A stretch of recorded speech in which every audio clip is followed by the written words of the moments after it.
So it becomes actually really a puzzle, right? If you assume that, different areas are made of the same stuff, and they all talk to each other in a dense network, how do you get differentiation of function, really? You can think about bifurcations as a mathematical machinery to create novelty. Now, let me make one more sweeping statement. Make four more. Come on. Yeah. Well,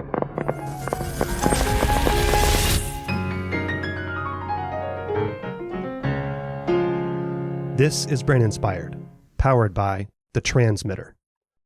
Xiao-Jing Wang is the director of the Schwartz Center for Theoretical Neuroscience at NYU, New York University. And he sent me some bio notes. I don't usually do biographical stuff, but he sent me some bio notes and they're interesting. So here you go. Xiao-Jing was born and grew up in China, spent 8 years in Belgium studying theoretical physics, areas like nonlinear dynamical systems and deterministic chaos. And as he says it, he arrived from Brussels to California as a postdoc, and in one day switched from French to English language, from European to American culture, and from physics to neuroscience. Okay, so I know Xiao-Jing as a legend in non-human primate neurophysiology and modeling theoretical neuroscience, and having paved the way for the rest of us to study brain activity related to cognitive functions, like working memory and decision-making. He has just released his new textbook called Theoretical Neuroscience, Understanding Cognition, which covers things that textbooks cover. In this case, he covers the history and the current research on modeling cognitive functions from the very simple to the very cognitive. The book is also somewhat philosophical, arguing that we need to update our approach in neuroscience to explaining how brains function, essentially to go beyond Mars levels, the famous David Mars levels, which we discuss in the episode, and instead to enter into what Xiao-Jing refers to as a cross-level mechanistic explanatory pursuit, which, again, we discuss that as well. I just learned he even cites my own PhD research studying metacognition in non-human primates, and also my postdoctoral research studying response inhibition, right there, right in the citations. So, it's a great and worthy book. You can learn more about Xiao-Jing and the book in the show notes. It was fun having one of my heroes on the podcast, and I hope you enjoy our discussion. Xiao-Jing, I have the book, Theoretical Neuroscience, Understanding Cognition. That's slightly ambitious subtitle. So there's a lot in this book. Were you asked to write this book, or did you decide it's time to write this book? Hi, Paul. It's great to be on a podcast. I decided to write this book actually for some time now. I guess, probably it's a good time for a new textbook in the field. As you know, neuroscience has developed tremendously over the last maybe 2 decades or so in terms of two developments, right? So you have new technological methods, and as a result, you get a lot of big data of all kinds. So there's this recognition that perhaps we need theory and modeling that go hand in hand with experimentation to help accelerate discoveries.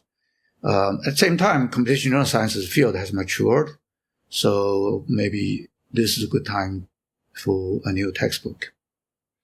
So if you don't mind me saying, at least from my matriculation in computational neuroscience, you already were a legend in the field when I began, and so I suppose you're still a legend in the field. And this is a single author book. Most textbooks are multiple authors, right? So it kind of stands out in that respect. And I want to kind of understand. So you just alluded to how things have sort of progressed, and now we're in a regime of big data.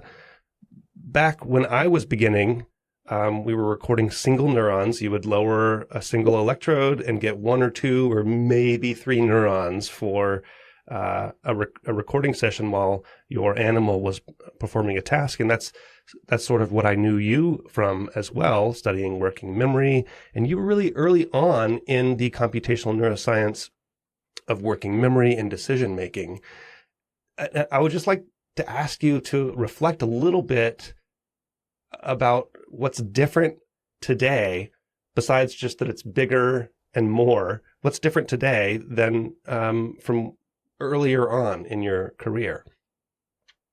Right. Well, as you said, right, back then, we're talking about maybe 30 years ago, 25 years ago, most of the recordings from behaving animals, right, in an interesting task, were limited to 1 cell at a time, right? And perhaps, I'm sure you agree, you're from the field, that it's probably fair to say that studies of cognitive functions like working memory and decision-making roughly started around the turn of the century, right? Before that, I would say most of the efforts in our field were about sensory coding, sensory information processing, or movement, like central pattern generators in insects, for example, right? And what's happening in between, right, in a kind of more flexible, deliberate process, at the single cell level, really started, around before or after the turn of the century, right? You're thinking about like selective attention by the work of Bob Desmond, for example, right? Action selection by Jeff Shaw, perceptual decision-making by Bill Newsom, Mike Shadlen, and economical decision-making by people like Dale Lee and Paul Glimcher, right? So they already happened, roughly around that time. That's true, yeah. Right? When I think about that, right? And that, frankly, in my mind, has not really been covered in a systematical way, in a pedagogical way, in a textbook. So that's what I try to do in this book. I'm not sure what percentage of textbooks have quoted Dr. Seuss, but the last chapter in your book, has a Dr. Seuss quote, "With your head full of brains and your shoes full of feet, you're too smart to go down any not so good street." Man, I'm not a good Dr. Seuss reader, but having said that, you have this table in the last chapter that lists everything that you were just talking about, sort of in a sort of order of like a hierarchical order of all the tasks that have been used, many of the tasks that have been used to study what you're alluding to here with the cognition. So it's a very thorough and modern, obviously, book. But so why did you feel, okay, so you felt like they just hadn't been put together, our modern understanding of cognitive type tasks and theoretical notions? Yeah, as for computational neuroscience, that I think is something really important. You just mentioned tasks, actually being trained as a physicist. For me, it's also really a big change when I started in neuroscience, even when I tried to build a model for working memory. I didn't really know much about behavioral psychology, so I didn't really pay too much attention on behavioral performance, right? Gradually, I think that's true for many people from physics or mathematics, right? You say, oh, this is a neural network model, which is, some kind of physical dynamical system.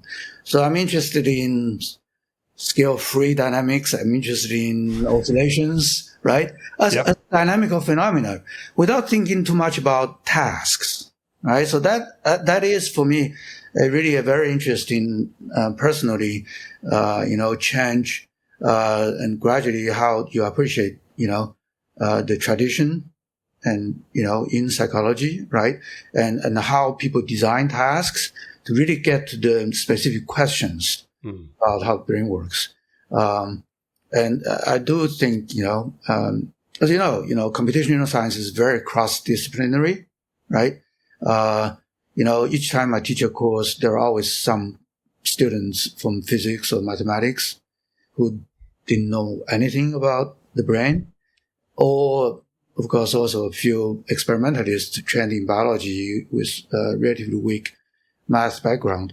So, I thought it's good to, right, kind of inspire in a way, in teaching, how important it is really to think about behavior. You highlight that a lot in the book. But so do these students come in from physics these days and have the same appreciation that you did, like where sort of ignorance of the behavior or not a focus on the behavior and the psychological aspects of these things, and you try to hammer that into them? It depends, right? These days, maybe more students are being interested in our field because of AI, because of machine learning.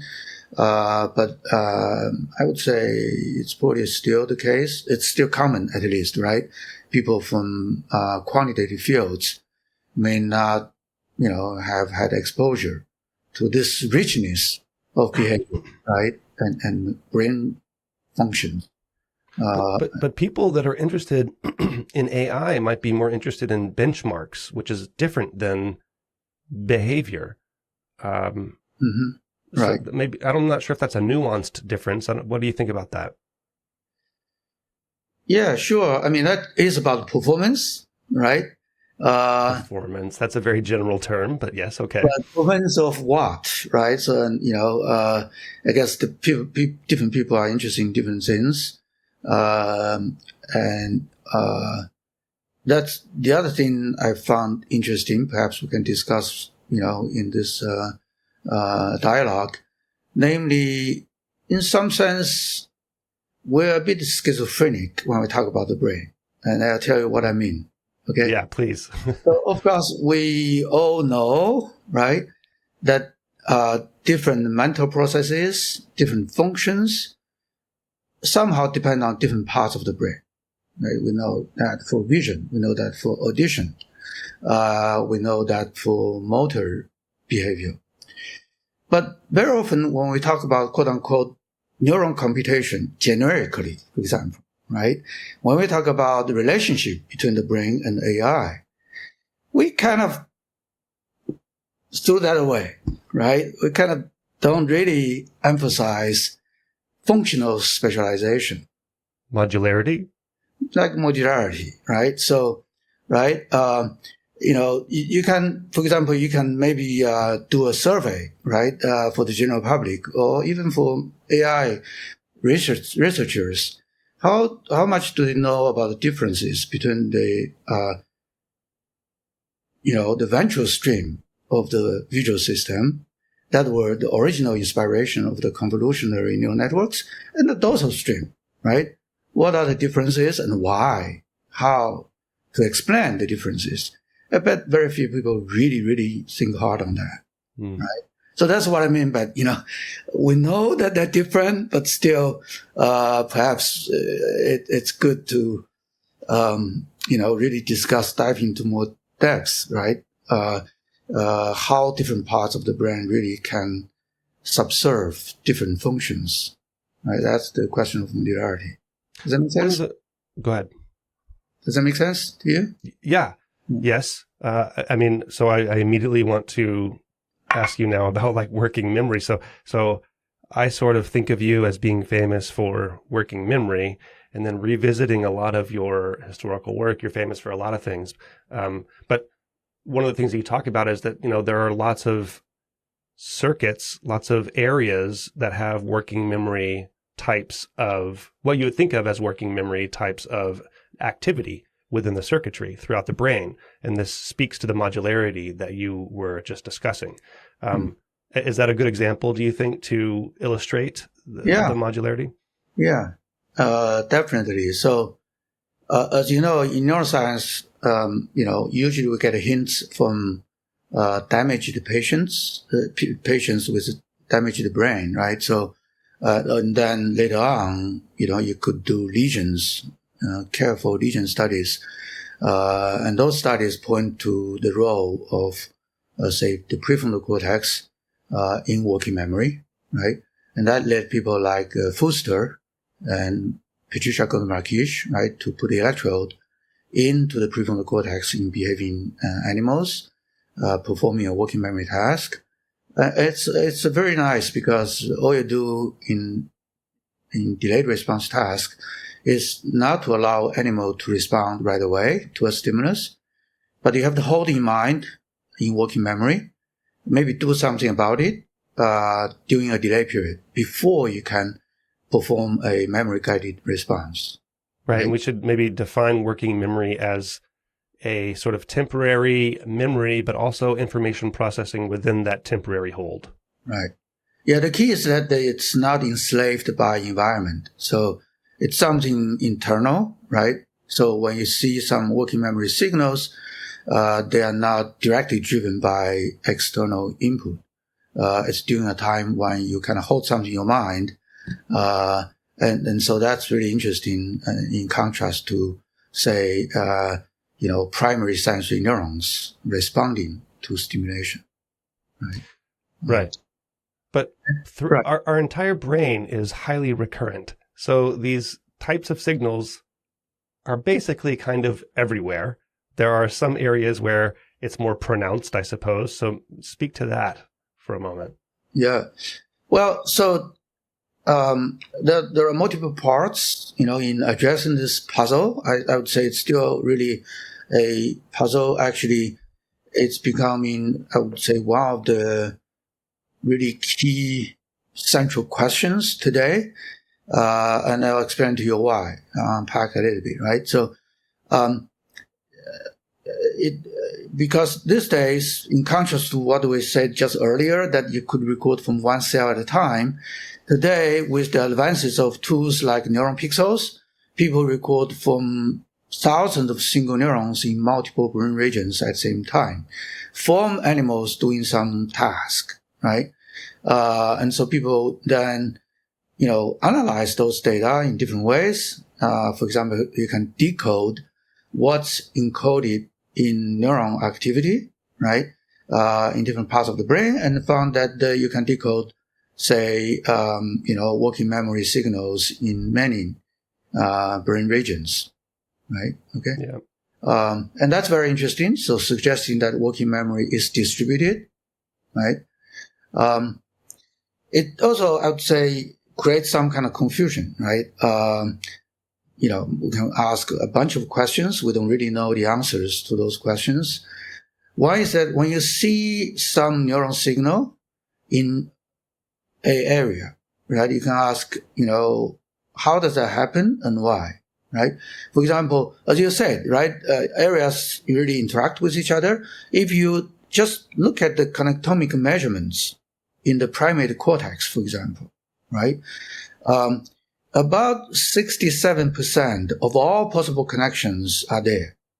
What I mean by this is that, say, if you have n areas, right, for each area you have n-1 possible long-distance connections, right?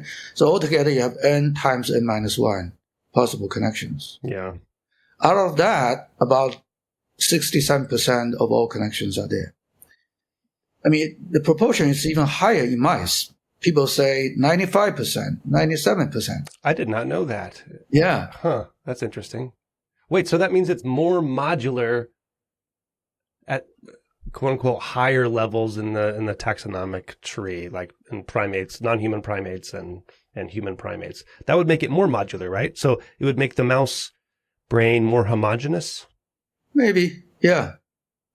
But so you can, in principle, right? There are other things, but just look at this connectomic measurements. You'd say you can go from anywhere to anywhere else by 1 or 2 synapses, right? Okay, so is it possible, for example, just take an extreme example, right?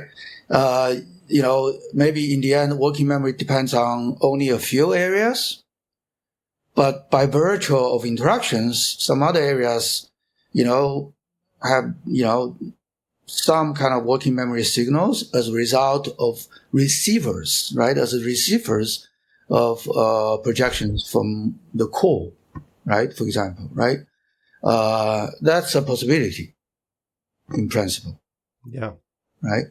And then you can, of course, discuss functionally, is that a bug or is that useful? Right? I would think the brain would find ways to use signals depends on behavioral demands, right?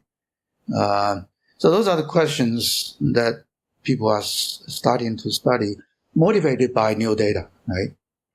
Right. That is kind of an interesting, that redundancy. I mean, von Neumann wrote about this as a feature of the brain, right? Redundancy, and how basically if you send a bunch of copies, then you reduce the noise. That's a very short way of saying it. But, and what you were just saying reminded me of how power efficient brains are, and that it might not be such a cost, actually, if you have that extra stuff outside the core. Right. But like if you have memory signals in V1, how do you use that? Right? Sure. Yeah. I was going to ask you, where is working memory then? By the way, actually, I'm not so sure. I mean, redundancy certainly is desirable for several reasons. But I also want to say that what I just told you could be understood a bit in terms of this old notion of equipotentiality by Lashley. Remember, he kind of visioned, bigger and bigger parts. Bigger and bigger parts of the brain, right? Yeah. Oh, it's more or less doing the same thing. I actually don't believe that, right? So that's actually the puzzle we try to study and try to kind of propose some solutions, right? So you take two premises. One is that you have this long-range connections. By the way, that's also very different, in my mind, a fundamental difference between neural circuits and the physical systems. In physical systems, interactions are local. What do you mean physical systems? Well, like molecules, right? So interactions are by collision, chemical reactions. They are local interactions. Okay. And that's very different in the brain circuits where you have this long-range, connections that allow you to go to different places, right? So this is number one premise. The second premise is the notion of canonical circuits. Right, which is so Mount Castle, canonical, microcircuitry in the cortex. Exactly. So, and David Huber, Torsten Wiesel, right, and later Kevin Martin, Rodney Douglas, right? And it's a very elegant principle, right? So basically, the cortex is made of the same stuff, right? It just have more and more repeats of the same local canonical circuit. And if we figure out what one of those little microcircuits are doing, then we have solved the cortex. Yeah. It's the goal, right? Exactly. And also across species, right? From rodents to monkeys and humans. So that's a very powerful, elegant idea, and people love it. But then if you take those two premises, it's become even more kind of non-trivial. How do you explain modularity, right? Functional modularity, by the way. People use the term modularity in different ways. People who use graph theory, for example, right? When you think about a graph, right, applied to neural networks or even the brain connectome. The physical structure, yeah. You mean, right? The physical structure. Yeah. Yeah, right. Network science, right? When you see a graph, actually implicitly, you kind of think about nodes being all the same. Right. Right? And what differ is inputs and outputs. Well, also, I mean, there are connectivity differences, right? Small world network, etc. But yeah, that's input and outputs, right? So each node has different inputs, different outputs, right? Yep. But the nodes are all the same. So in that sense, it's a bit like canonical local circuit idea, right? Okay. So of course they use the word modules, modularity in different ways. So I want to just to be clear, what I mean by modularity, I mean functional modularity, right?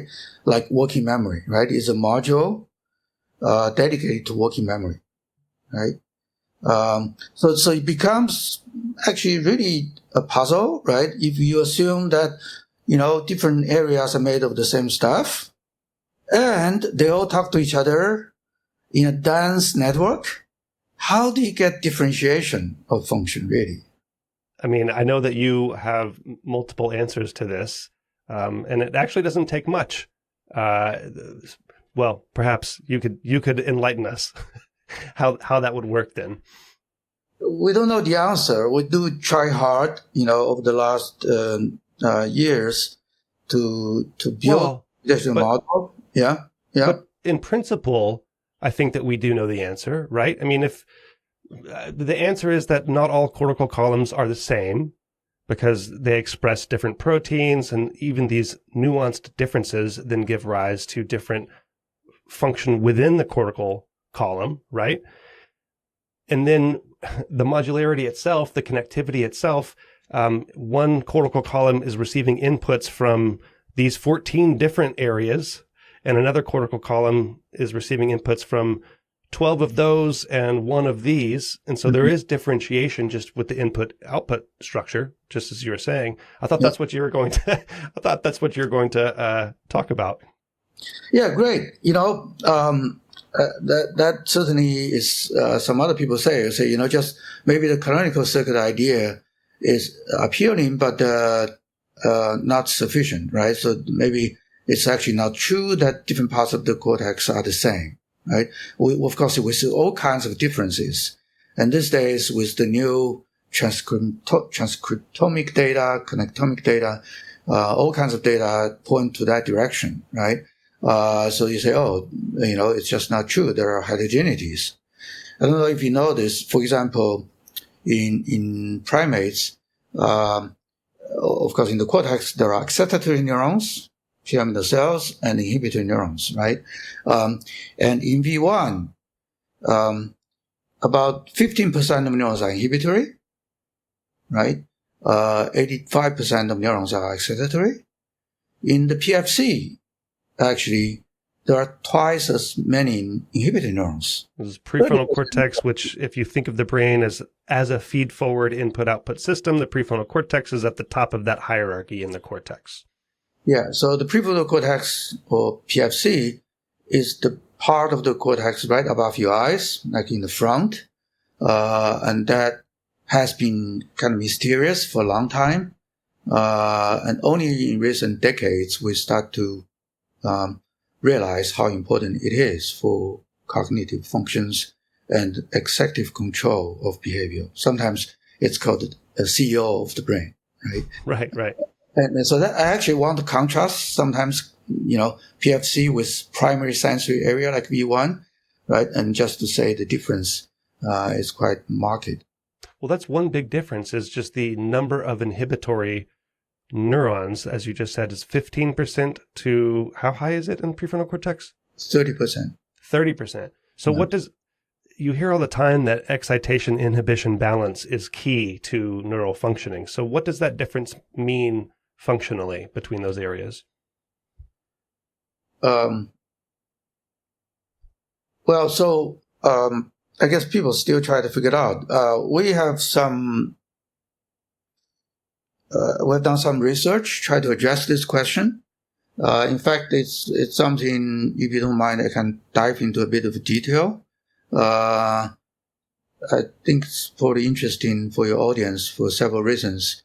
So, we talk about working memory, right? So when we try to build a model for working memory, we were worried about how you can ignore distractors. When you try to hold something in your mind, it's really hard to ignore, intruding, signals that are not relevant, right? So that can be either external stimulation. It can also be some internal thoughts that you should ignore, right?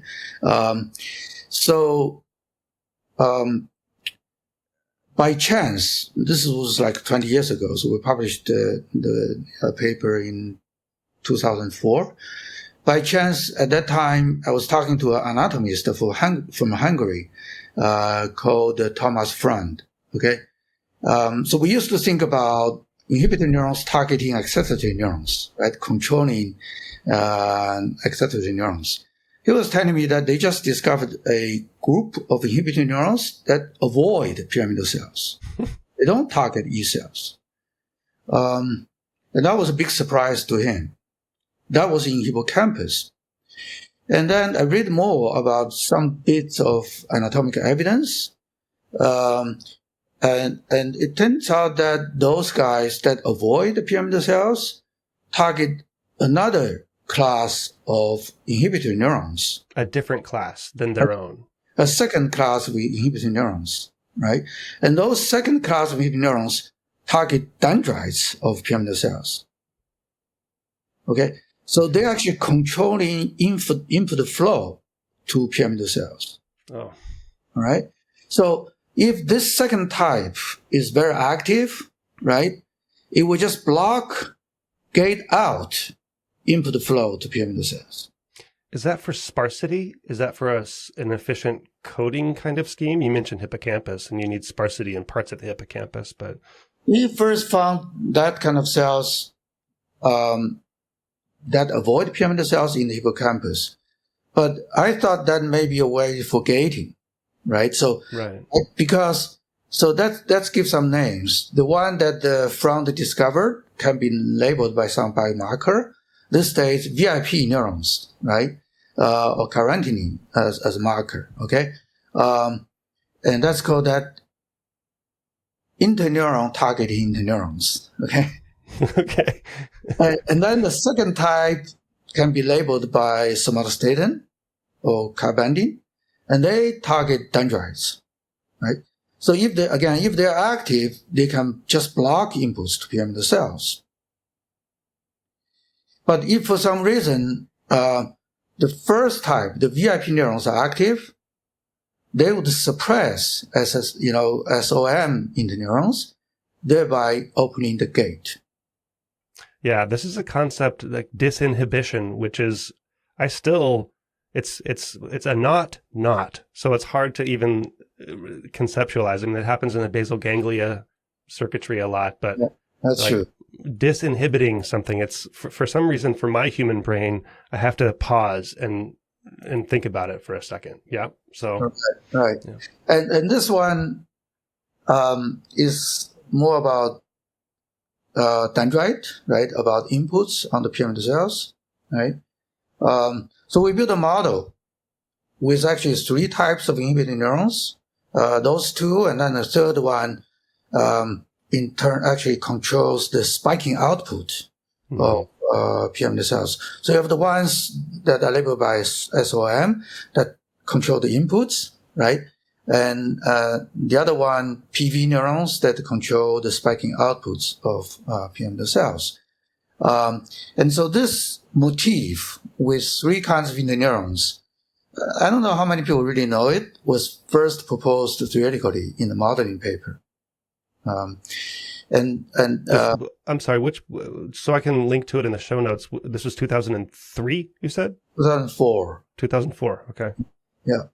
And then, nowadays with genetic tools, people have established this motif basically universally across the whole cortex. But then just back to your point, right? Maybe different parts of the cortex have different needs for output control and input control. Oh, okay. Right? Yeah. Think about the primary visual cortex, maybe there are few sources of inputs, right? But in PFC, there's this huge convergence of inputs onto pyramidal cells in the PFC. So maybe you need more input controlling inhibiting neurons in PFC than in early sensory areas. That's exactly what you find. And so the proportion of input controlling versus output controlling interneurons is very different from area to area. Does the, so it goes from inhibitory neurons, sorry to backtrack a little bit, go from 15% in primary visual cortex, which is the early visual cortical areas, up to 30% in prefrontal cortex. Does it increase linearly along that gradient? Because one thing that we know, right, is that there are longer and longer timescales as you go from early sensory areas to prefrontal cortical areas, which tracks, I suppose, with the inhibitory the percentage of inhibitory neurons. But is there a jump in there, or does it just increase along that axis? Yeah, that's a great question. So when people say there are a lot of heterogeneities, it's interesting to quantify, right? So, is it just random heterogeneity, that kind of high dimensional distribution, right? Or there's some, alternatively, some systematical change, right, along some low dimensional axis.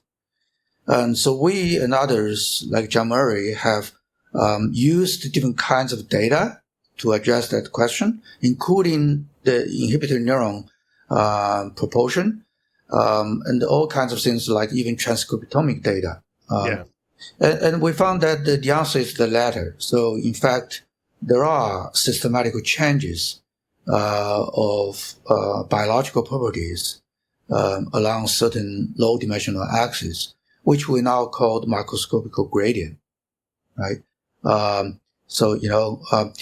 the way, there are kind of two slightly different things here, right? One is the proportion of inhibitory neurons relative to excitatory neurons. The other one is among the inhibitory neurons, what's the proportion of neurons that control inputs, and what's the proportion of neurons that control the outputs, right? Mm-hmm.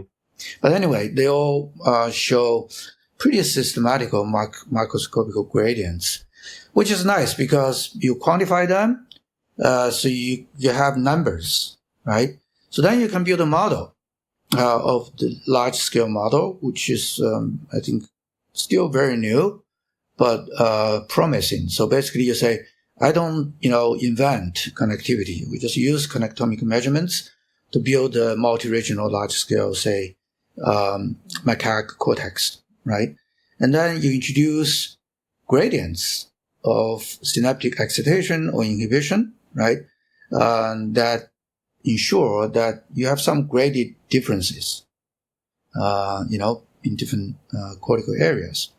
Mathematically, right? It means that you should use the same equations for each local area. That's the canonical part. And then the heterogeneity part is to say, well, even if you use the same equation, the values of parameters may change. Yeah. Right? Yeah. And so it's kind of a disciplined way, as it is, right, to try to build a biologically constrained model. So I'm sorry to take us as an aside, but as you're speaking, I realized like you were so early in. So computational, when I think of neuroscience now, I think, oh, it's all computational neuroscience. When you began, it was not. There was very little computational neuroscience, and you were one of the original people who ushered in theoretical ideas, mathematical models into neuroscience. I mean, can you reflect just a moment? Because do I have it right that now it seems like it's all computational? Do you feel justified? Was it like, did you come into neuroscience and think, oh, these biological stamp collectors, I'm going to fix this? What was that like back then? Did you feel alone in your endeavors? Thank you. I guess, so when I teach a course, I sometimes say that the field, there are always pioneers, right, in any field. I'm thinking about people like Xiao-Jing Huxley, right, who built a Xiao-Jing Huxley model, and then applied mathematicians like John Rinzel, Will Rowe, Bart Ehrmanchild, Nancy Koppel, right? But as a field, perhaps, it really started when data collection, came to a point. And then, people like David Marr, right, coming from more functional perspective, pushed the idea of using mathematical models to try to understand how the brain works. Yeah, I want to ask you about David Marr again in a moment, but yeah. Right. You said it happened when data collection began, Well, okay, maybe I frame it slightly differently. So I guess, in my mind, at least, that when the systems neuroscience, right, is developed to some point, in our case, right, you had Mount Castle, Huber and Weasel, right, etc. And then you start to use math, right? Again, combined maybe with mathematical psychology, right? You use signal detection theory, you use a point process. So you start to use mathematical tools to analyze. Very simple. Well, I won't say simple, but very small models. You'd call these small models. Yeah. Yeah, and then you use information theory to quantify, coding. And then there are people who, like Eve Mader, try to look at rhythms, right, underlying motor behavior, start to use dynamical system theory, right? So I would say those are examples, early examples, right? And then again, think about Hodgkin Huxley, Rowe, and Rinzo. It's more neuron physiology, which is always very quantitative, right? So I came from the background of dynamical system theory and statistical physics, but just by chance, in a way, I got into the prefrontal cortex very early on. What do you mean by chance? It's a bit accidental. So when I switched to neuroscience, I was in an experimental lab of Walter Freeman at UC Berkeley. Mm-hmm.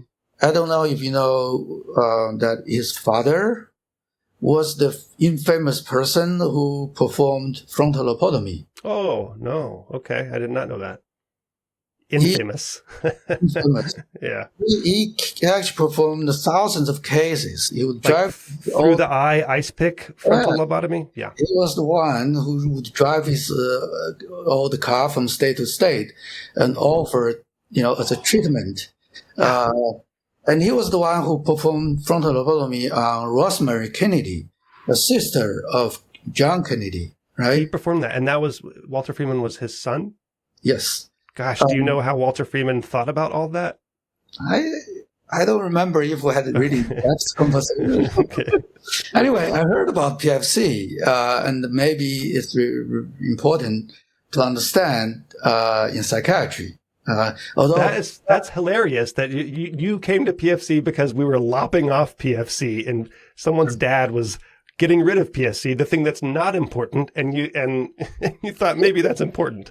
Well, it's true, right? It's terrible, right? So like Rosemary Kennedy, she had a procedure when she was like 23, and that failed miserably, so she could not function afterwards. Oh, yeah, I don't know much about her, but I've heard that it was bad, particularly for her. Yeah. Yeah, she lived in an institution for more than 5 decades. Was a terrible example, right? It just showed we didn't know anything about what the PFC is good for, right? And then actually in Pittsburgh, I actually started my first faculty position in Pittsburgh. I got to know David Lewis. Mm-hmm. He told me about PFC in a more scientific way. And that's actually how I learned that PFC is important in psychiatry, because apparently all major psychiatric disorders somehow involve abnormal PFC, right? Yeah. And it was him. He introduced me to Patricia Goldman-Rakish, and so that's how I got into. I see. Yeah. So just to pause there, Patricia Goldman-Rakish. I mean, this is the way I was taught about working memory. Also, recorded neural activity in the prefrontal cortex of monkeys performing a working memory task. And the old story was that you would have these single neurons that when the monkey is holding something in its working memory would have this persistent activity. And so you'd have a single neuron that would start becoming active when there was no stimulus and the monkey is trying to hold something in mind, and it would be active until the monkey was cued to respond to indicate the answer of its working memory content. And that was the story of working memory back then. Yeah. Again, there were others, right? Like Fuster. Right. and Watanabe in Japan. But Gordon Markish, I think, was kind of unique because she really tried to use multiple approaches to, get to the, mechanistic understanding across levels, right? So not only in her lab, they did single unit recording in the working memory task, as you described, but also she did, brain imaging. She did in vitro slice, and she trained as an anatomist. Also did a lot of anatomic analysis. So I guess that's her really unique contribution. Really trying to use multiple approaches to try to understand the mechanisms. Yeah. Okay. Well, you've just cued me now to go back to David Marr, and let's talk about cross-level mechanisms, which is one of the unique things about your textbook is that it's not just a textbook. It's sort of a calling for ways to approach the brain. And so we've talked about David Marr a lot on this podcast, but just to sort of recap, and you mentioned David Marr earlier, his approach became popular in the neurosciences, thinking about how to understand brains, how to explain brain activity in brains. And there are three famous Marr's levels, right? You have your computational level, computational/functional level, which is like, what is the task? What is the object of the cognitive activity? You have the algorithmic/representational level. What are the steps that the brain has to do to get to accomplish that task? And then you have the implementation level, which is just how do the neurons act? How do the neurons carry out the function, to carry out these algorithms, to carry out the task? And one of the things that you argue very early on in the first chapter of the book is that we should go beyond Marr's levels now. Why is that? I guess historically, maybe let me talk a bit about sociological aspect of David Marr first, right? Historically, back then in the early 80s, when he proposed the three levels, by the way, he's actually initially proposed three levels together with Tommy Poggio. I'm going to have Tommy on at some point. Yeah. Yeah. Yes, please ask him. I had a conversation with him, so it's interesting. I guess there are kind of two motivations. One was that back then, neurobiologists, right, didn't really think too much about behavior, frankly, right? So a lot of people try to understand how single neurons work, how synaptic transmission work. And for that, you can do a lot of in vitro slice studies, right? Of course, there's no behavior in the slides. Right. That's true. I guess, I mean, you could call that kind of stamp collecting, but not stamp collecting. It's just not about behavior, right? And then even when you record in vivo, back then, very often you record from anesthetized animals. Yeah, but right? You're not asking anything about behavior. You're trying to figure out how the stuff works, which is a very valid and necessary thing. Yeah, absolutely. Yeah. I guess David Marr and his friends feel like, as a complementary approach, maybe, you can study behavior without worrying too much about implementation, right? So they say, okay, vision is really hard, right? How do I understand the stereo vision? That's first defined, right? Stereo vision, right? Quantitatively. And that's the function part, right? And then let's try to propose some mathematical algorithm. And that's the software part. Yeah. Right? How to accomplish it despite whatever the stuff is made of, underlying it, despite whether it's brain material, computer material. Yeah. That's the third part, right? Hardware, right? Okay. So there's a function, software, and hardware, right? Actually, by the way, the second motivation was a bit sociological because apparently from Tommy, back then, people think that all you need to know is molecular biology. Yeah, right. Okay. Well, I mean, okay. Yeah, from There's Tommy. That was his perspective, yeah. There's a bit of that. And they say, David Marr said, we can study behavior on its own merit, right? And that makes sense. But I think over time, we have to read his original writing, actually, right? Over time, maybe by some people, maybe naively, somehow David Marr's three levels are kind of understood or perceived in a bit naively as like unidirectional hierarchy, right? So the most important is function, then software. If you are interested, at the end, you could worry about implementation in the hardware. That is the sort of common way, but do you think, are we misreading that? Is that just folklore now? I don't think you remember that when you described it, you actually used the word just for hardware. Well, I think culturally I've been inundated with that sort of. Yeah. So, well, for one thing, I actually like to make an observation, right? So if, say, someone really just cares about function, right? Let's say AI, right? It's good to notice the workhorse of today's AI systems, right, is convolutional neural network, deep neural networks, right? Well, I think it's transformers now, but right. Okay, sure. The last generation was convolutional neural networks, yeah. But deep neural network to start with, deep right? Nets, yeah. So that's a software thing, yeah. But it was initially inspired by what we learned about the hardware of the visual system, right? Yeah. That is so underappreciated, at least in the AI world. It's hardware that we learned, right, from the visual system that was an inspiration for people like Yang Kun, right, to develop this kind of architecture. And Fukushima.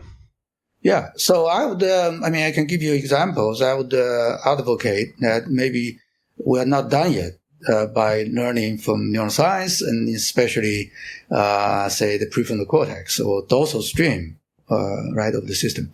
So and that's the other thing that I'm not so sure it's so productive. That is, people kind of believe that you can implement the same software with all kinds of different hardwares, right? The functionalist viewpoint. Yeah. And that in part is because of the joint analogy between the brain and the computer, right? So you can say, a Turing machine can be implemented by, the old-fashioned vacuum tubes or by chips, right? Okay.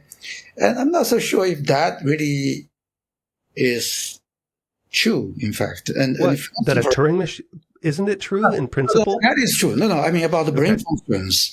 About brain functions, I don't know to what extent that's really true. I also don't know how fruitful, how productive that view is in brain research, right? Or maybe that part of the joint analogy with the computer is not so interesting, so useful. Did you always think that way, or because you're an early computational neuroscientist, and your bread and butter is thinking of the brain as a computer, right? In some sense, more as a dynamical system, actually. Well, so that's true. Okay. I can tell you a bit more how is that different from a computer, in my view, at least, right? Yeah. But in any way, if you do care about how the brain works, right? I do think that we are in need of a new framework. That's what I try to describe, although actually kind of briefly because of the lack of space. Happy to expand that view in the future. Namely, we do have enough data, and I think it's fruitful to try to go across levels, right? Maybe, 30 years ago, in David Marr's time, it was not possible, right?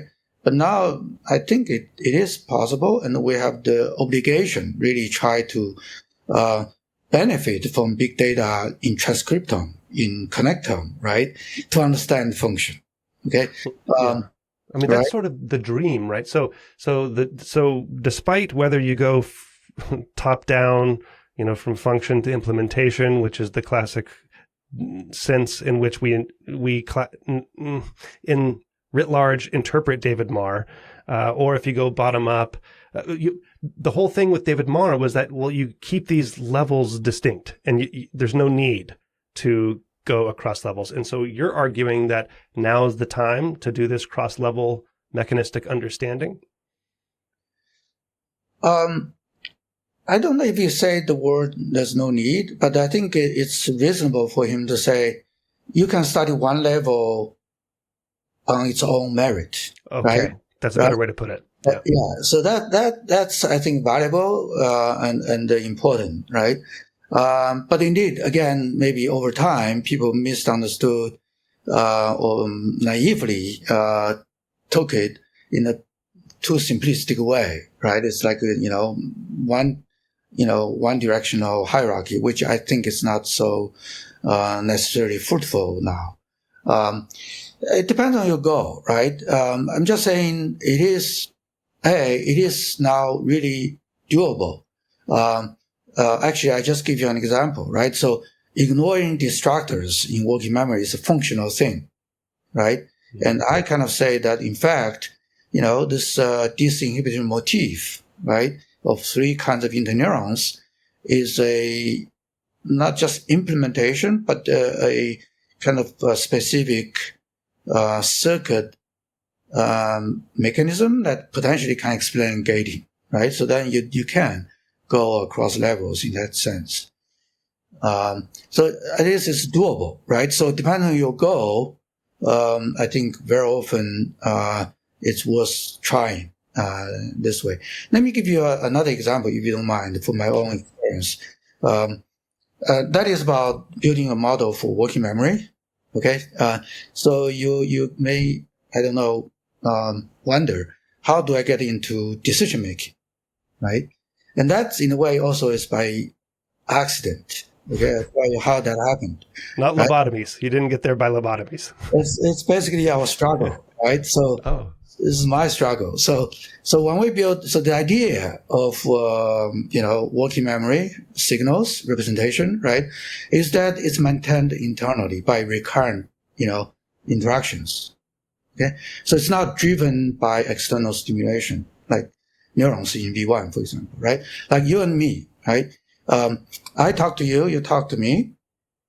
If our voice is loud enough, not whispering too loudly, we can keep going, like what we're doing now, without external input, right? So suppose that we are neurons, right? So that's the idea of reverberation, right? So if we were neurons, well, through this recurrent excitation, we can maintain some activity that can maintain working memory, right? Freed from the environment, so to speak, right? Okay? And that's a key, right? That we try to test quantitatively. When we build a model, you have to crank up the strength of excitation in a model, right? Okay? So we either didn't get persistence activity, so we could not have a working memory circuit, or everything blows up, right? When the excitation is too powerful. You have this runaway excitation, right? You say, oh, well, maybe you should also crank up inhibition. Balance, right? Okay? When that happens, now time and dynamics come in. And back then, people assume that excitation is very fast, right? And so if you take into consideration this little biological detail in the model that, excitation is faster than inhibition, you still cannot fix it. Because it's like an engineering system. If you are from an engineering background, if you have very strong positive feedback, that's very fast, and you have strong negative feedback, that's slower, you can't really stabilize your device, right? Okay? So for months, I struggled, didn't work, right? I tried all kinds of things, short-term synaptic facilitation or depression, adaptation, things like that. Didn't work. What do you mean for months? Because you could just tune the knobs pretty quickly, right? And then run it and see. That's the thing that sometimes I've been fortunate to have collaborations with many experimentalists like Patrick and Kish. Sometimes I half jokingly to tell my collaborators that modeling takes time, right? It's not like really just turning a knob and then you I know. Coming from an experimental background, I was always jealous of people who did models because it seems so fast. But I guess it's not as fast as it seems. Yeah. Anyway, so I end up saying, oh, okay, maybe you don't have this problem if your excitation is slower than inhibition, right? So you have this slow, gradual reverberation, and then you have fast inhibition that keeps you in check all the time, quickly, efficiently, right? Right? And so that worked. And so, that led to the idea that slow reverberation depends on NMDA receptors, right? Okay. Now, It turns out that it's exactly the slow reverberation that you need to explain physiological observations related to decision making. So, there's this famous experiment by Mike Shadlin, right? Reutemann and Shadlin, they found that when an animal is doing a very difficult decision task, right, there's this gradual ramping activity that is how neurons and neuron population accumulate information, evidence in favor of different options, right? Just to let the less informed listeners know, this is the famous, what's sometimes called the dots task, but it's a random percentage. So you can imagine looking at a screen, it is filled with some dots. A proportion of those dots are moving in one direction, and you can vary how easy it is to tell which direction they're moving by various ways to do it, but just one way to do it is by how many of them are moving in that given direction, and your job is to report which direction this somewhat random collection of dots is moving. So this is the random motion coherence task. Sorry to interrupt. I just want to make sure that people are on board.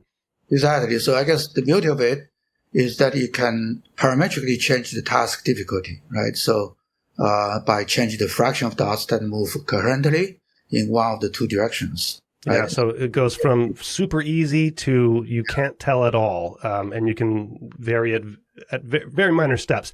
And the thing that has been used to explain this in neural activity is this ramping of neural activity toward a threshold, like that you're ramping your evidence, you're accumulating evidence toward a threshold, and there's neural activity where that looks as if it is doing this sort of computation. Exactly. So when you make the task more and more difficult with less and less coherence, you see that at the single cell level, and also these days with neuron pixel, at the population level, this gradual ramping activity, over time, right? By the way, apparently that's the same kind of algorithm that Alan Turing used to decipher the Enigma code in the Second War, right? Okay, and it's pretty. And he didn't know about NMDA.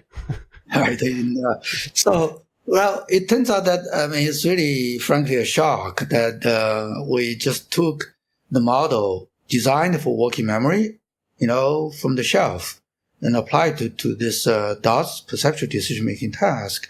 You can pretty much explain everything observed in that experiment, and that's because you have this duality. So you have this gradual ramping, by slow reverberation, right? Which is kind of slow transient dynamics, right? It's not an attractor or anything. But at the same time, you also have a winner take all, right? Leading to a categorical choice. So I thought this is another example, I guess, how you could try to go across levels, because in the end, what explains the behavior is this emergent collective population dynamics, right? Described by dynamical system theory. But then you can go down, right, and ask, what's the cellular, even receptor mechanism, right, on one hand. And on the other hand, you can really compare the model performance with monkeys psychophysics, right? So it's possible now to do this. So is there well, I want to ask you about bifurcation eventually, but all right. So there are inhibitory neurons in primary visual cortex, not as many as in prefrontal cortex. There's high recurrence in primary visual cortex, maybe less so than in prefrontal cortex. So what's qualitatively different about why wouldn't you have a working memory in primary visual cortex? If because you have the same sort of thing, but on a faster time scale, is there a cutoff point where it is released from the sensory activity? Yeah, I guess you are asking about bifurcation. I guess I am. Yeah. Yeah. Right. So, by the way, I'm writing a piece for the transmitter. Oh, you are? Okay. The title is something like "The Missing Half of the Dynamical Systems Theory." Oh, okay.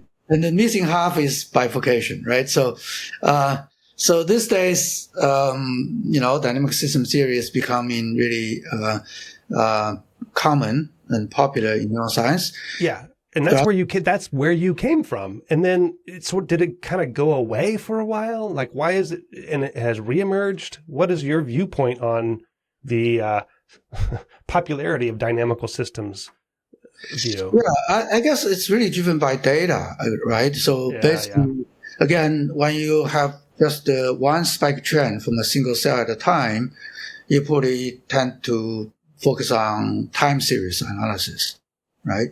And now, if you do recording from thousands of neurons at the same time, what do you do? That goes out the window. Yeah, what do you do? Yeah. So, one thing, pioneered by people like actually G. Laurent, with small species, and then Krishna Shinoy and his collaborators. Now, nowadays you see, neuroscience journals full of papers on trajectories in the state space, dimensionality reduction, subspace communication, manifold discovery, right? And so that's why, right? And they are really, really important, right? Again, it's still early days. It's cool to see that. You think it's early days? I think it's kind of still early days, because, you're going to see more data, right? And we're not done yet, right? Trying to understand manifolds, things like that. But also because, frankly, it's still kind of descriptive, right? It's a way to look at data, right? It's not mechanistic understanding, right? Well, there's some mechanistic understanding that sneaks in there when you're talking about dimensionality, for example, right? If you have a system and you can't explain it with low dimension, that means that it has to remain in a high dimensional regime. And in some sense, is that not mechanistic? No, it's a really important, knowledge. Sure. It's some understanding, right? I guess, about dimensionality, one example is that you mentioned sparse coding. I think there's some evidence that sparse coding is really desirable in sensory systems, right? Whereas, again, in PFC, we, together with Stefano Fuzzi, proposed that you actually want to have kind of high dimensional representations, right? That's, functionally desirable, with the use of what we call mixed selectivity, right? It's certainly some understanding. Yeah, I'll just say mixed selectivity refers to the idea that like neurons can respond to lots of different signals, or their activity is related to, it's not a single function, essentially. Right. Like it can have activity related to lots of different functions. So it has it's selective to a mixed number of things. Yeah.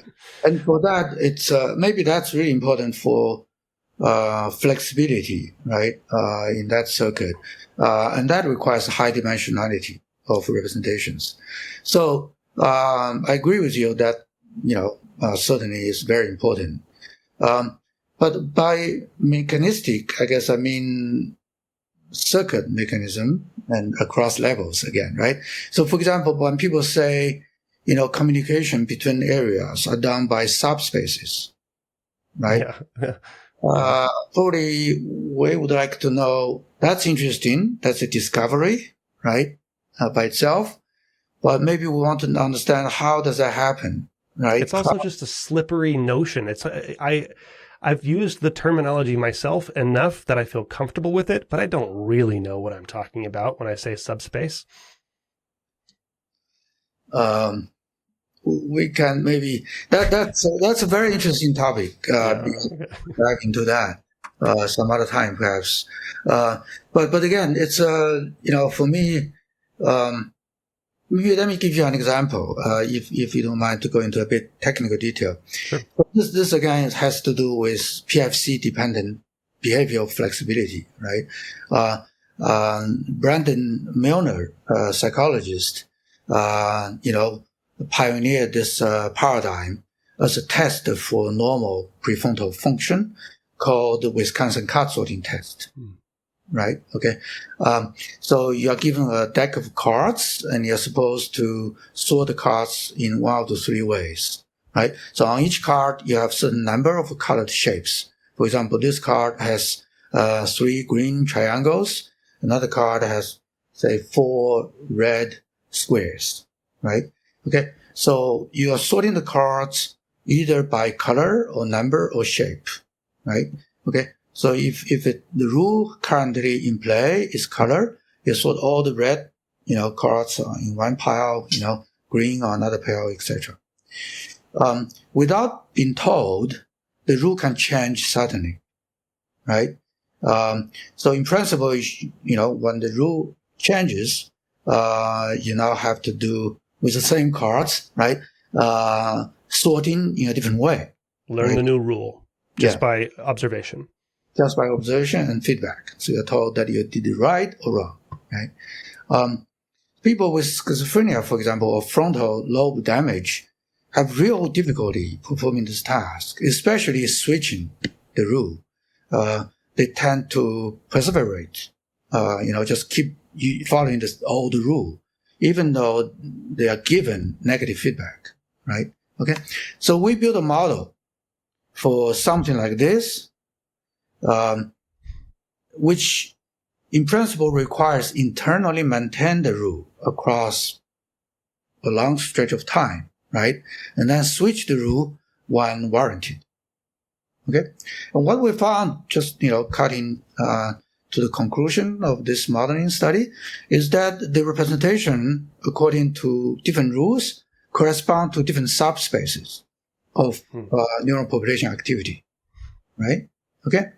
They are more or less orthogonal. So if you follow the color rule, you're representing, you're processing information along this subspace. And if you're following the shape rule, everything is in here, in this subspace, right? Now, we designed a model to test the idea that the dendrite targeting inhibiting neurons are doing the gating, right? So this is some somatostatin neurons, right? So first we found this, right? Orthogonal subspaces of a representation. And then in the model, you can do a lot of things that you like. So in the model, when we optogenetically manipulate, inactivating. Why are you using air quotes with optogenetics? Because it's model simulation, right? Oh, yeah, okay. Right. In the model. Yeah. And then the two subspaces collapse, and the performance is gone. Performance is gone, yeah. So that's what I mean by how do you go from descriptive, manifold description to circuit mechanism, right? That's a special prediction. So you can go to someone who is, training mice to do this kind of task, for example, and really use real optogenetic manipulation. No air quotes, yeah. Right. I hope that illustrates what I mean by going between, right, this kind of description and the circuit mechanism. Now, so back to the missing half. Yeah, bifurcation. Shall we? Yeah. Right. So bifurcation may be familiar to many people, but not for everyone. But it should be well known, in fact. One example everybody should know, actually, is a single neuron. Think about how you learned about single neuron, responses to a current injection, right? Described by Hodgkin-Huxley model, right? So if your input current is weak, but positive, neuron memory potential would go up a bit and reach a steady state. And that's what you see also in the experiment, right? So in the slides, you disconnect neurons, you just watch one neuron at a time, you inject the current, weak current gives you depolarization of the membrane. Slight depolarization, yeah. So in the Hodgkin-Huxley model, that corresponds to a steady state, right? A fixed point, so to speak, right? Okay. And then you just gradually increase the intensity of your current injection, right? At some point, suddenly, you don't get a steady state anymore, right? Instead, you start to see action potential that repeats at some frequency. Yeah, injecting a steady, high enough current into the cell. Yeah. Okay. And that's no longer steady state, right? And that's mathematically described as oscillation. Technically called limit cycle in the state space, right? It's a attractor in the sense that if you perturb it briefly, it will go back after perturbation to the same, trajectory, right? In the state space, you just circle, like this in the state space of neural population, of the activity space of a single cell in this case, right? Okay. So, all you did, right, really is just gradually increase something, in this case, a current. Let's say linearly. You could do it linearly, right? Linear. And yeah. And then that linear gradual quantitative change can lead to a qualitative change of behavior, right? So if you want to describe that rigorously, mathematically, it's called a bifurcation. Okay. Right. So, I'm sure you heard about, you're very knowledgeable about attractor networks, right? Applied to things like high direction cells, place cells, and in our case, working memory, right? And they really can be described as emergent collective phenomena by changing something in a modest way. Right, that's kind of the beauty of it. And that something in this case could be the strength of recurrent excitation. Right, back to what we talked about earlier, right? So all you did comparing to V1 and PFC, all you do is say you start with a generic canonical local circuit and just crank up the strength of recurrent excitation, right? And suddenly you start to see attractive states. So, and that was, by the way, the initial insights in neuroscience. I didn't mean to interrupt you. So maybe you should first finish your sentence. No, I was going to ask you about because before you said the word emergent, I was going to ask you about the relation between bifurcation and emergence, because it's a qualitative change. But you should finish your thought. I just want to acknowledge that this type of ideas were early on proposed, in neuroscience by people like John Hopfield, which is, of course, a well-known name, but also Daniel Amit, who did a lot of work pioneering this attractor network paradigm. And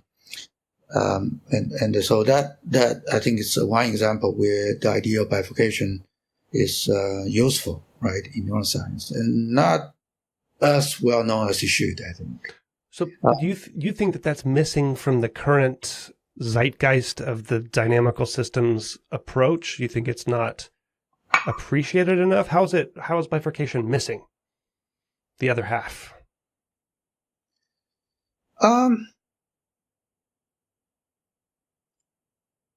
Well, I think sorry, and I'm sorry to interrupt, but is it also, how is it related to a phase change in state space? it is related to phase change, right? So in some sense, just at some general level, it's a bit like a phase transition in physics, right? Yeah. Like you have water, you increase the temperature to 100 degree. At that point, suddenly you see vaporization, right, of H2O. So it's similar to that, okay? Yeah. So how do you go from quantitative changes to sudden transition, right? Okay, and that's, I think I guess it should be more widely known in neuroscience, right? So we use this idea to understand the emergence of modularity. So I call that emergent because, right, it's not something you build in. It's not even built in by, I would say, modules in the sense of graph theory. Okay, it's really emergent. It's bottom up through dynamics. No, it's through dynamics. So connectome, by the way, is really important and really exciting to see, right? All this new database coming out. A beautiful example is, connectome-based model of the navigation system in Drosophila flies, right? But it's not enough to explain dynamics and function, sure. right? One example I like to give in the book is to start with two neurons that connect to each other through mutual inhibition, right? Classic. So what do you get, right? You get, say, half-center oscillator, right? One is active, the other one is not active, and then they switch like this. And that may be a motif for central pattern generator, right? But surprisingly, actually, on some conditions about dynamics of synaptic interactions, this mutual inhibition actually can produce perfect synchronized oscillations in the system, right? So you need dynamics to explain really the function. And so, I guess this bifurcation in space, I think is, in my mind, a way to say, well, the idea of bifurcation is useful if we want to understand the emergence of modularity, functional modularity, right, in a large-scale multi-regional system. Let me give you another example, just to make it maybe really clear what we mean by functional modularity. We talk about decision-making, like the random dots task, right? Yep. Imagine that in a difficult example, in a difficult trial, the dots are really random, the evidence is very weak, right? It is in favor of A, leftward motion. Barely in favor of leftward motion. Yeah. But your judgment is rightward motion. You say, I think it's rightward. Okay? Now, what happens in your brain? Right?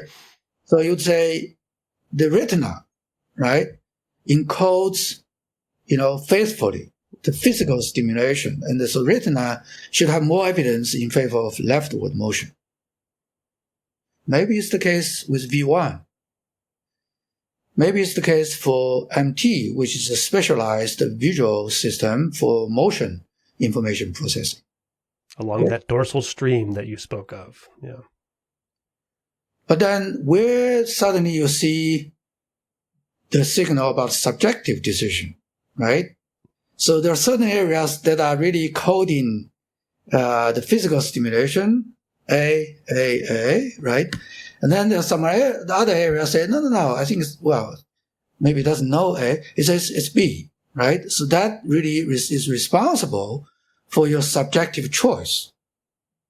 And then eventually you get down to the motor neurons that are encoding that are in actuating the action, right? And at some point in between those, exactly, it flips. Right?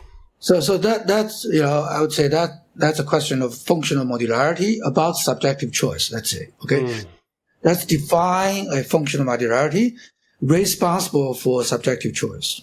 Okay, and then repeating what we said earlier, right? You have canonical circuit, you have all these dense interactions. You can go anywhere by one or two synapses, right? So how do you get this emergence of modularity dedicated to subjective choice, right? So we think that this bifurcation in space could be a way to explain that.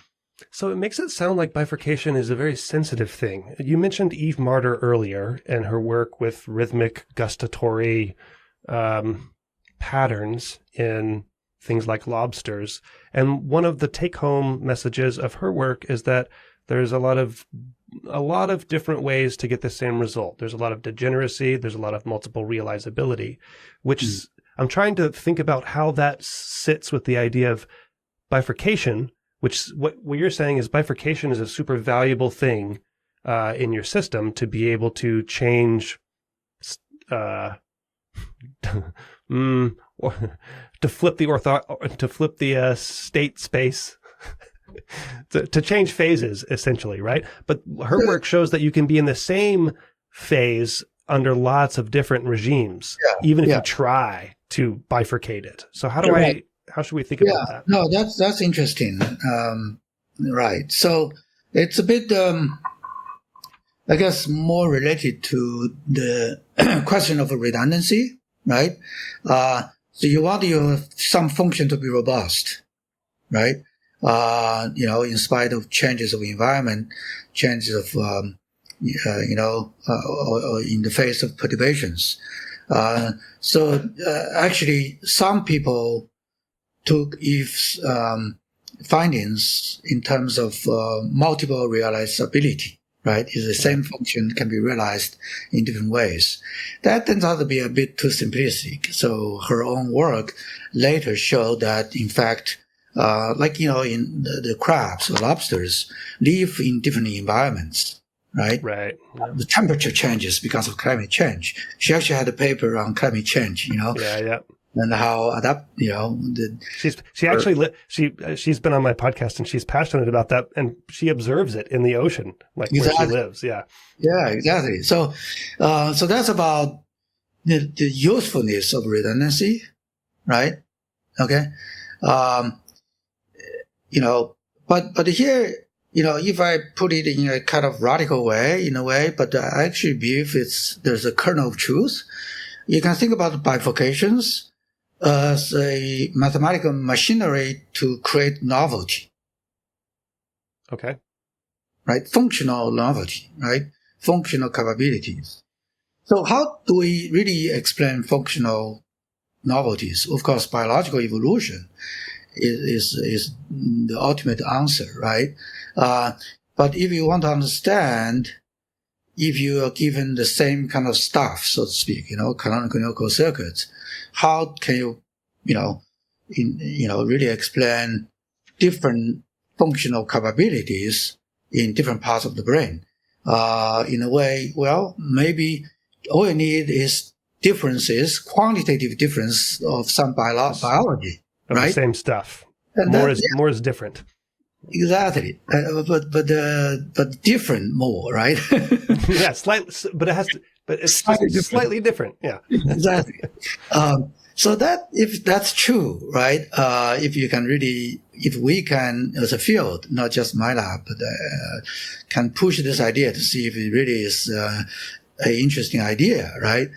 Maybe we can have a general way to try to understand different kinds of, functions. But let me just say one more thing about the robustness, right? So the tricky thing, interesting about bifurcation in space is that it's actually not requiring fine tuning. So just as a contrast, when you go back to single neuron example, right? You do change your current injection intensity in a careful way until you see this bifurcation, right? So if you're on one side or the other, you miss it. Mm-hmm. So in that sense, you need fine tuning to really get to the transition point, right? Right. So you actually somehow the experimenter has to change something by hand, right? Okay. Now, bifurcation space is something that happens somewhere in the cortical tissue. Right? Is that necessarily true? Does it happen somewhere? Because it could be just distributed, right? Do you think it happens where, like in this much of cortex or in this much of cortex? Okay, maybe it's a moot point. No, it's not. It's something, I think it's still not well understood. It's by the way, it's right now still a theoretical proposal, I would say, right? We have to come down to specific predictions that should be testable experimentally, right? And so, if you think about the cortex as a two-dimensional, spatial system, right? What would the bifurcation transition be located, right? I don't know. What's the contour of the transition, if that's what you're asking, right? Yeah. But the key thing is that somehow is localized because it has to be able to separate, say, those areas that are engaged in working memory from those that are not, right? Right? I guess alternatively, you'd say everything's everywhere. So, right, working memory is everywhere. So I'm actually taking the,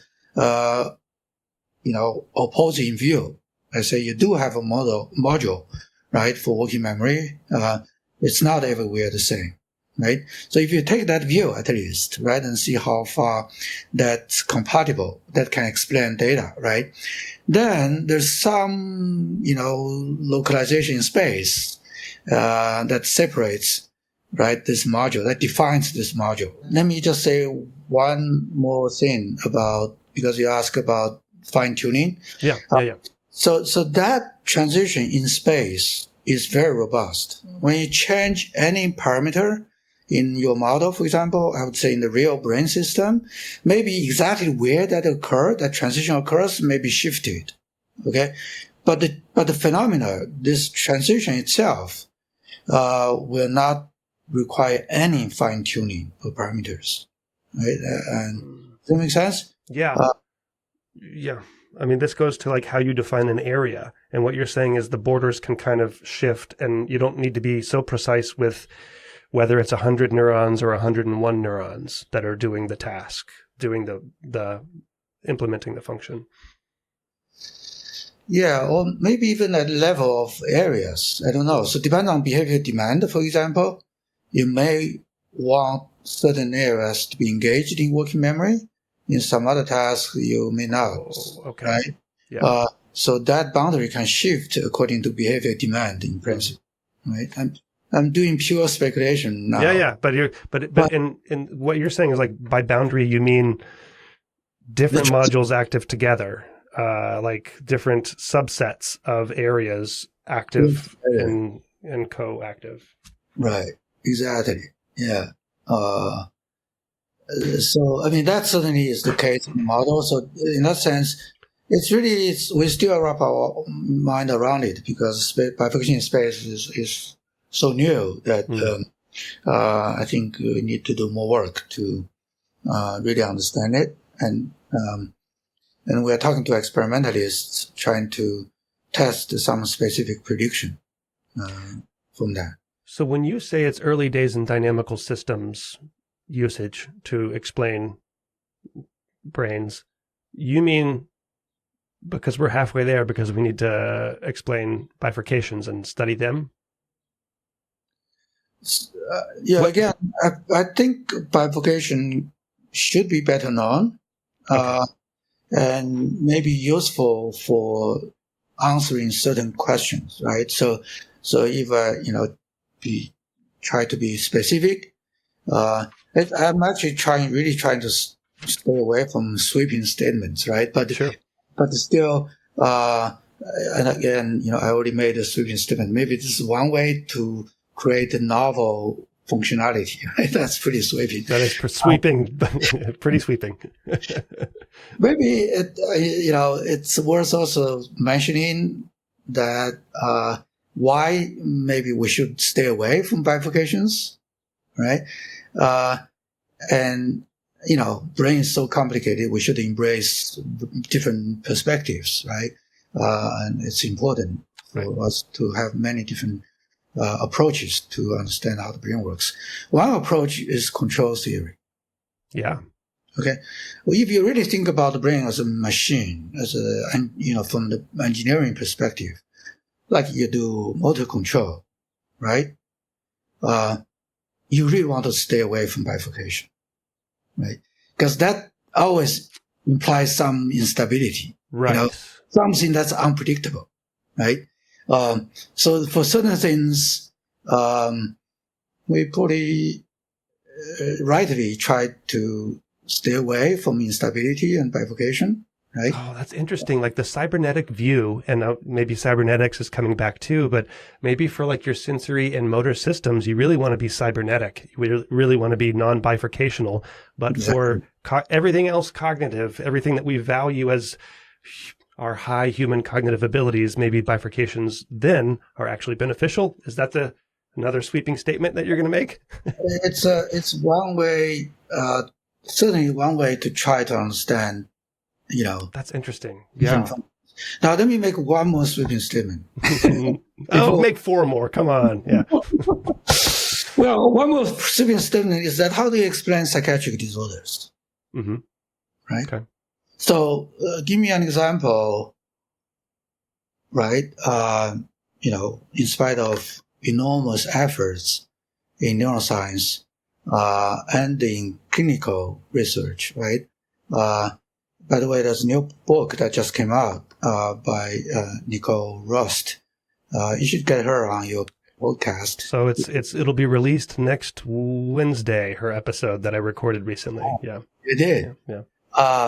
And her book is related about how basic research in neuroscience should really better meet the challenge of mental health, right? She embraces dynamical systems and complexity in the book. Right. Yeah. So did she mention bifurcation? She did. Did she in the book? I don't believe she did. Right. Okay. So here's the thing. So we can ask the question, right? If you really compare quote unquote normal subjects and people afflicted by some disorder like schizophrenia, right? Are you expecting quantitative differences in biological abnormalities? Or are you expecting qualitatively totally different kind of things? Doesn't it depend on the disorder? Because there are gradients in lots of disorders, right? So maybe, yeah, right. But at least it's a possibility, right? We're in the realm of speculation here, right? There's a possibility that all you need is quantitative differences in biology to explain qualitative different behavior, right? Right? Yeah. So maybe there's not enough control, then people become impulsive, right? Things like that. So that could be also potentially, at least, a useful thing to think about, right? When we try, there's this nascent field called computational psychiatry, right? Yeah. And maybe that's one, angle, at least, right, to think about.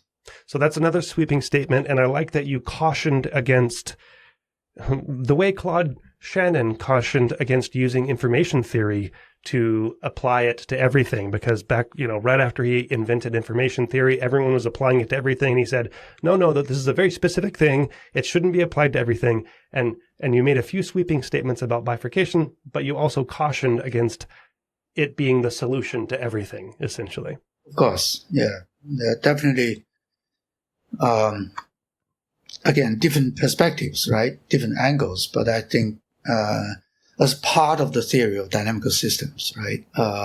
By the way, just to mention a detail, you will never get bifurcation if your system is linear. It has to be right. It has to be non-linear dynamical system. So it's part of the theory of non-linear dynamical systems perspective that I just feel like it's, worth mentioning that, bifurcation needs to be more widely known and appreciated.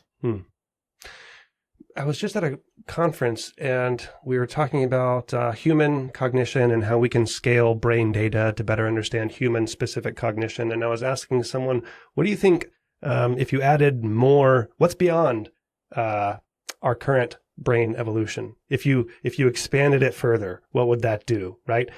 And I'm not asking you that. What I'm asking you is, let's say, so you come from the dynamical systems background, you've seen it now flourishing and very embraced. And let's say we add bifurcation, and that explains a lot. What would be, and I've been swimming in this, manifold, everything's a manifold, everything's subspaces.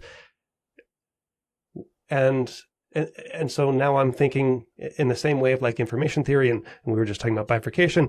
It seems like everything's a manifold, and that's not right, So like, what would be beyond dynamical systems thinking? I guess we don't have it yet. Yeah, it's a good question. I don't know the answer to it. I think we should be humble and be modest, right? So, the truth is that we don't know many things, right, about the brain, about PFC. PFC used to be called a riddle in psychology. I think it's still kind of mysterious, right? By the way, I kind of tend to think that the book that I wrote really covers very elemental cognitive building blocks, right? Those are the ones, even the list of 26 tasks I summarized in the last chapter, really are the ones that could be studied with non-human animals without language, right? In relatively simple setting, right? And what's really exciting is that most of them actually can now be studied in mice, even not just primates. Oh, okay. Right, that's great. But the question is how far we can go, in that direction, right? So I hope that at least what we learned are going to be useful to understand more and more complicated mental processes and even fluid intelligence. So what is fluid intelligence? Oh, okay. Raven's matrix. Raven's matrix, for example, right? So, but I guess one thing that I'm becoming more and more interested, right, is its compositionality, right? That's the idea that you learn some primitives, some building blocks, right? And then you learn some rules, some grammar, right? Okay. And then depending on what problem you try to solve, you flexibly combine different building blocks according to some syntax to create arbitrarily complicated sequence, right, of things, right? I don't know if you know this, it's interesting. People who have frontal damage had difficulty to cook a meal, because when you cook a meal, you have to be creative, it's right? Compositional, yeah. Yeah, you compose, right. You kind of plan, and then you organize your task into subtasks.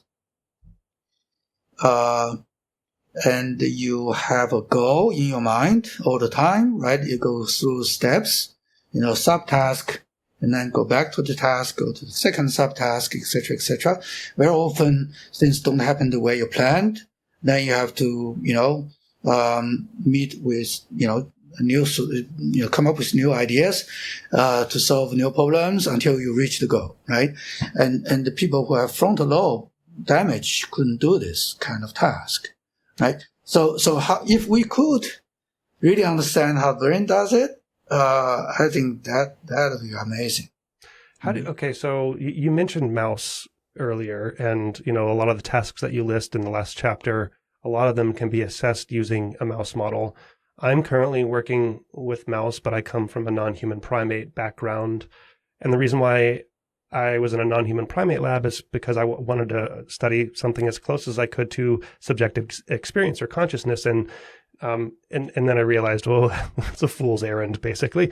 But that's what my PhD is in. But what do you think about?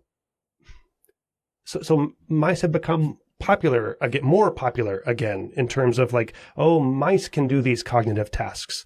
But how far do you think we can go using rodents in general to study and understand and explain these higher cognitive functions that we want to know about? Like, is decision making in a mouse the same bifurcation as it is in a human brain, for example? Or what's your viewpoint on using mice for these cognitive studies? See, I try to avoid, subjective mind kind of question. Because you're bright and I'm not. Yeah. Let me actually say something about it. So, I don't expect the mice to cook a meal for us. So that's out of the question, right? Uh-huh. But I do think that a certain mental, subjective, experience can be studied with mice. You ask about decision making. So the simplest decision making is actually detection, right? So if you show visual stimulus, and all you need to do is to say, I see it or I don't see it. Mm-hmm. But the trick is that you change the contrast of your stimulus, right? So this is psychometric function, right? As a function of the contrast. When contrast is low, you don't see it. When contrast is high, it's very easy to see it. And it's non-linear. So it's kind of like a sigmoid curve, right? So if you are right at the decision threshold, with the same physical stimulation, the same photons onto your retina, sometimes you see it, sometimes you don't see it. Right. Right? Okay? Now, that's subjective, I guess, awareness of a stimulus, right? And people do this kind of experiment. You had Peter Rofsimer on your show. He did a very interesting monkey experiment using exactly that paradigm, right?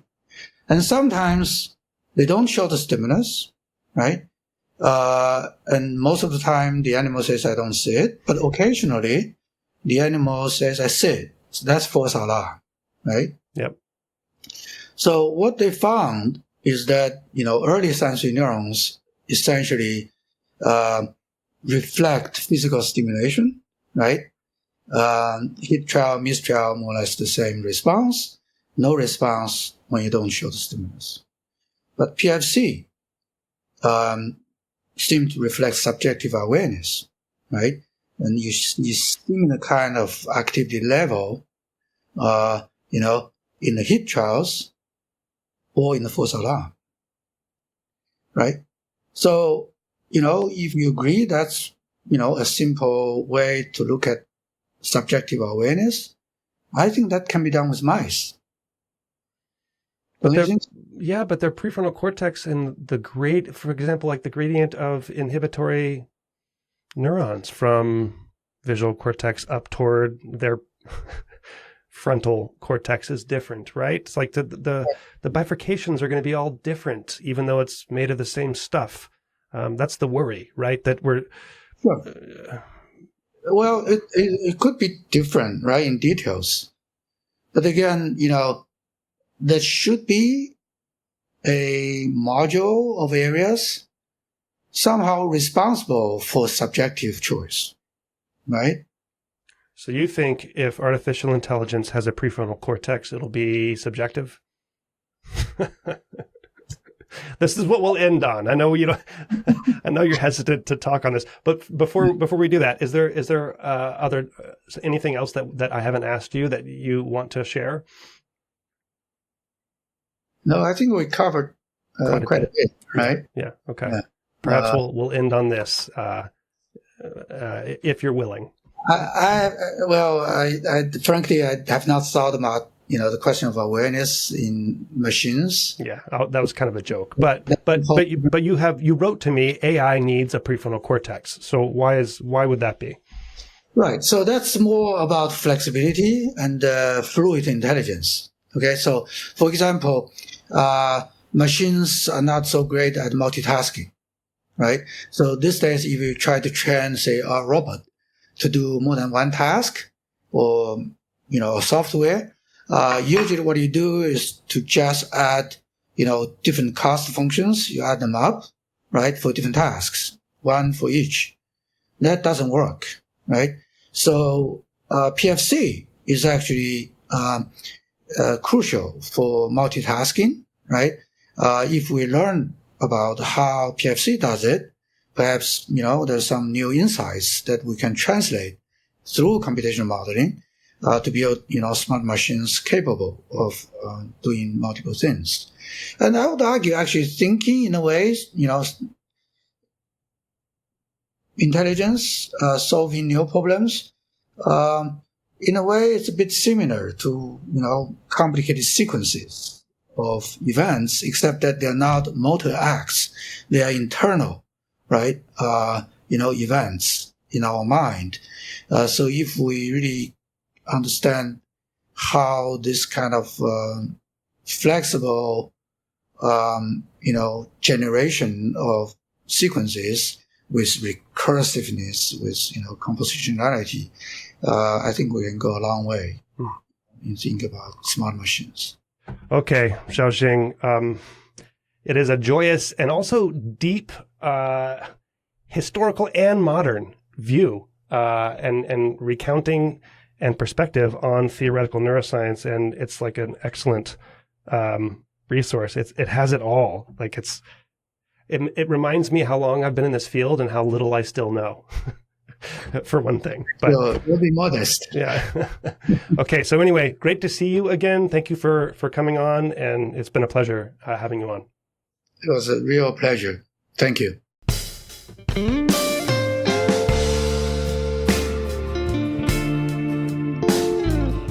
Brain Inspired is powered by The Transmitter, an online publication that aims to deliver useful information, insights, and tools to build bridges across neuroscience and advance research. Visit thetransmitter.org to explore the latest neuroscience news and perspectives written by journalists and scientists. If you value Brain Inspired, support it through Patreon to access full-length episodes, join our Discord community, and even influence who I invite to the podcast. Go to braininspired.co to learn more. The music you hear is a little slow, jazzy blues performed by my friend, Kyle Donovan. Thank you for your support. See you next time.